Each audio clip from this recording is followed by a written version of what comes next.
Hi friends, നിങ്ങൾ ചെടികളെയും പൂക്കളെയൊക്കെ ഇഷ്ടപ്പെടുന്ന ഒരാളാണോ? അപ്പോൾ അങ്ങനെയുള്ളവർ തീർച്ചയായും വീട്ടിൽ വെക്കേണ്ട ഒരു ചെടിയാണ് കേട്ടത്.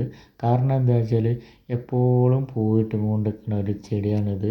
കാറ്റസ് ക്ലോ എന്നാണ് ഇതിൻ്റെ പേര് വരുന്നത് കേട്ടോ. ഞാൻ ഒരു ചെറിയൊരു കഷ്ണം കൊമ്പ് ഇതിൻ്റെ കൊണ്ടുവന്ന് കുഴിച്ചിട്ടിട്ടാണ് ഇത് ഇത്രയും വലിയ വള്ളിയത്. ഒരു 5-6 മാസം കൊണ്ട് തന്നെ ഇത് ഇത്രയും വലുപ്പത്തിൽ വളർന്നിട്ടുണ്ട്. ഇതൊരു വള്ളി പോലെയാണ് ഇങ്ങനെ പടർന്ന് പടർന്ന് കുറേ ശാഖകളുണ്ടായിട്ട് കുറേ അങ്ങോട്ടും ഇങ്ങോട്ടും ഒക്കെ വളർന്ന് വളർന്ന് പോണ ഒരു ചെടിയാണ് കേട്ടത്. ഞാൻ പറഞ്ഞല്ലോ, നിറയെ പൂക്കൾ എല്ലാ ദിവസവും ഉണ്ടാവും. ഇത് പൂവിടൽ നിൽക്കില്ല. മഴയായാലും വെയിലായാലും ഈ മഞ്ഞായാലും എന്തായാലും ഇതിൽ പൂവുണ്ടായി കൊണ്ടേയിരിക്കും. അതാണ് ഇതിൻ്റെ ഒരു പ്രത്യേകത. അപ്പോൾ അതാണ് ഞാൻ വീട്ടിലൊക്കെ ഒന്ന് വെക്കാൻ പറഞ്ഞത്. കാരണം എന്നും പൂവുണ്ടാവണത് നല്ല രസമാണല്ലോ കാണാൻ തന്നെ.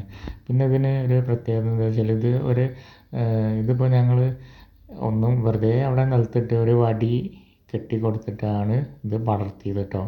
അപ്പോൾ അത് അവിടെ തന്നെ കൂട്ടം കൂടി വളരുകയാണ് ചെയ്തത്. ഇത് ശരിക്കും നമുക്ക് പല ഡിസൈനിലൊക്കെ വെക്കാം.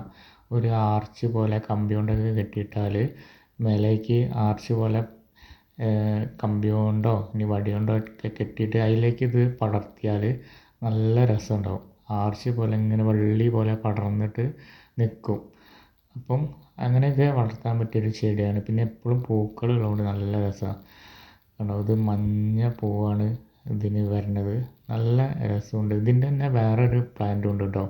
ഇല ചെറുതായ പ്ലാന്റ് ഉണ്ട്. അപ്പം ഇതാണ് ഞാൻ കൊണ്ടുപോകുന്നത്. വേറൊരു വീട്ടിൽ നിന്ന് കൊണ്ടുവന്ന് കുഴിച്ചിട്ടാണ്. ഒരു കഷ്ണം മതി ഇത് ഇത്രയും നമുക്ക് വളർത്തിയെടുക്കാൻ. അപ്പോൾ ഇത്രയേ ഉള്ളൂ ഇന്നത്തെ വീഡിയോ. പുതിയൊരു വീഡിയോ ആയിട്ട് വീണ്ടും കാണാം. ബായ്.